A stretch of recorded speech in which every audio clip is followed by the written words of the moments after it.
Sabi nila, basta raw driver, sweet lover.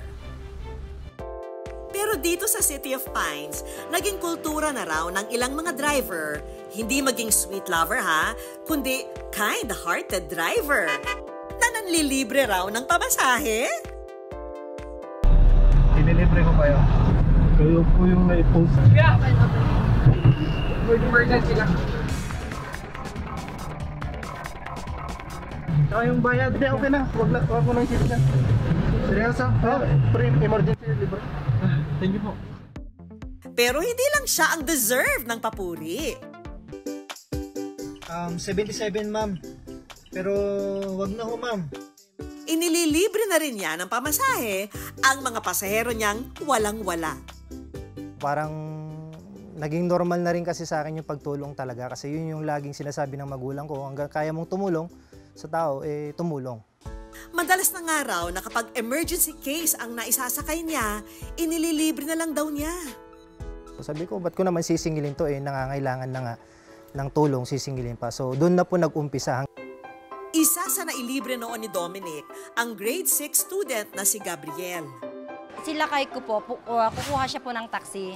Tapos siya po yung nakuha yung si Ading. Pinasakay po ako sa kotse para pumunta sa hospital. Nasagasaan daw kasi si Gabriel at nabali ang kanyang paa. Kaya ng araw na yon, kailangan niyang magbalik sa ospital para magpa-check up. Tapos nagkukwentuhan kami sa loob ng taxi. Yun po na nasabi niya na, na paano yung anak mo ate, sabi. Sabi ko naman, na-disgrasya. Medyo naantig lang sa puso ko nung sinabi niya na nagda-drums din siya sa church. Kaya nang makarating na sila sa ospital, si Gabriel may good news na natanggap mula kay Dominic. Pagdating sa ospital, sabi po ni Kuya na wag mo tang babayadin po.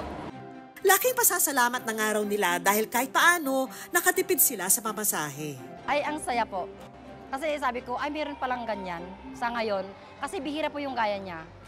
Pero ang pagtulong pala na ito ni Dominic sa mga papuntang ospital, may hugot. Nasa Dubai raw kasi siya noon, kasamang asawa, nang magkasakit siya roon. Karoon po siya ng sakit po doon, Bell's palsy, so kinakailangan po niyang umuwi ng Pilipinas para magpagaling. Pero dahil nagsisimula pa lang noon sa trabaho, halos walang ipon si Dominic.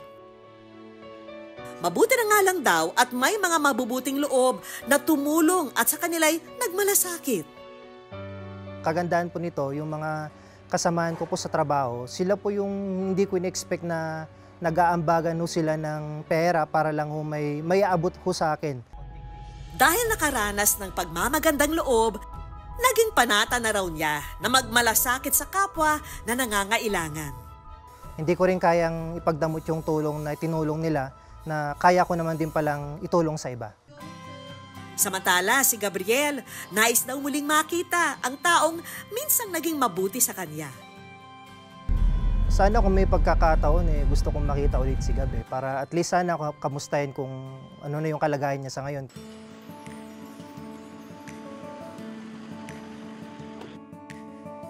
Oh, Gab! O Kuya! Ano? Kamusta ka? Okay po Kuya. Kamusta na yung paa mo? Nagkaka-recover ng konti po. Magpatuloy ka lang sa church, ha? Si Gabriel, may munting sorpresa rin para sa kanyang kuya Dominic.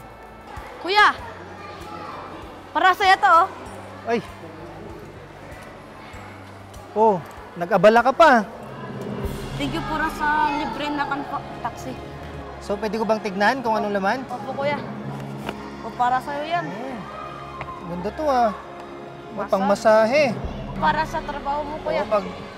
Ang ating kind-hearted taxi driver, sinamahan ng aming team para muling maghatid at magpasabog ng good news. Ang mga nurse na ito ang kanyang napili. Kamusta po ang duty niyo, ma'am? Okay lang po. Nakakapagod po. Nakapagod? Marami ho bang pasyente, ma'am?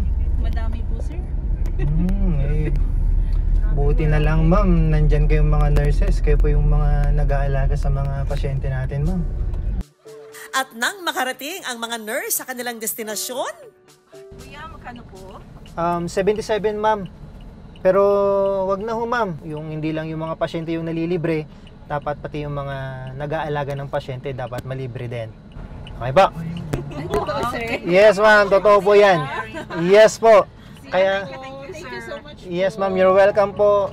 Masaya po kami, sir, kasi kahit pa paano, sa hirap ng trabaho namin, may mga nakakaalala po na ilibre po kami kahit pa paano. Naku, deserve nyo po! Parang masarap kasi tumulong sa kapwa eh. Na pag nakikita mo yung kapwa mo tao na tinutulungan mo, eh masaya. Kumbaga parang tayo naman na tumulong, masaya na rin po sa bagay na yun.